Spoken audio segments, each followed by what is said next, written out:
আসসালামু আলাইকুম viewers, welcome to my channel. আমি কাউসারা নুপুর আজ নিয়ে এসেছি মজাদার একটা চাটনির রেসিপি। এই চাটনিটা না হলে ডালপুরি, সিঙ্গারা, সমুচা, ভেজিটেবল রোল কিচ্ছু কিন্তু জমে না।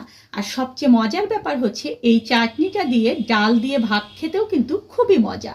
আর আরও একটা মজার ব্যাপার হচ্ছে এটা বানাতে মাত্র 10 মিনিট সময় লাগে। আসুন দেখে আসি কিভাবে খুব সহজে এই চাটনিটা তৈরি করে ফেলা যায়। ডালপুরি, সিঙ্গারা, সমুচা যে কোনো ভাজাভাজি বিকেলের নাস্তার আইটেমের জন্য আমি এখন মজাদার একটা চাটনি করে দেখাবো। আর সেজন্য আমি এখানে দেখুন যে 250 গ্রাম তেঁতুল একটু পানি দিয়ে ভিজিয়ে রেখেছিলাম 1 ঘন্টার জন্য। এখন এর মধ্যে যে এরকম রয়েছে ডালপালাগুলো, ঠিক সেগুলো আমি একটু বেছে নিয়ে তারপরে এটাকে একটু হাত দিয়ে চটকে নিয়ে এটা থেকে কাঠ বের করে নেব। দেখুন ভালো করে আমি ডালগুলো বেছে নিয়েছি। এখন এটাকে আমি হাত দিয়ে জাস্ট একটু খালি মথে নিলাম।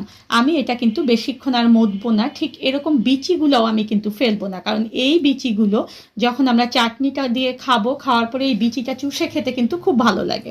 এখন চলুন আমরা চুলায় চলে যাই।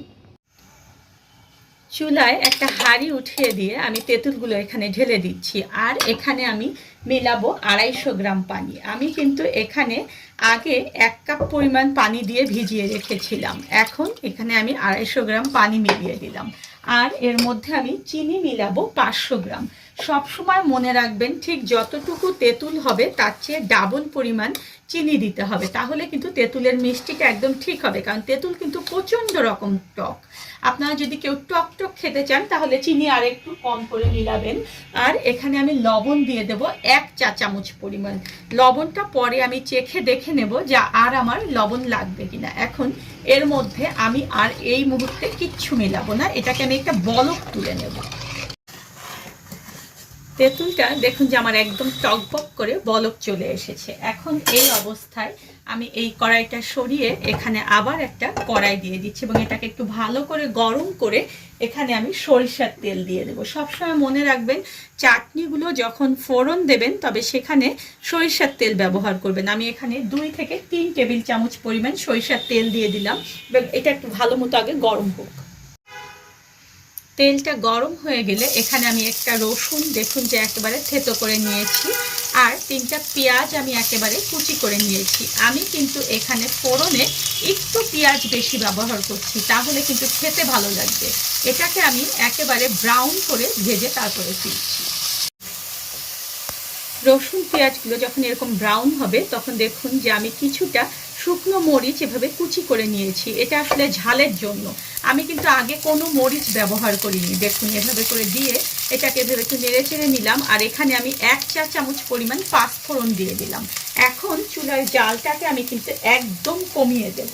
দিয়ে আমি যে তেঁতুলটা জাল করে রেখেছিলাম সেই তেঁতুলটা আমি এর মধ্যে ঢেলে দেব।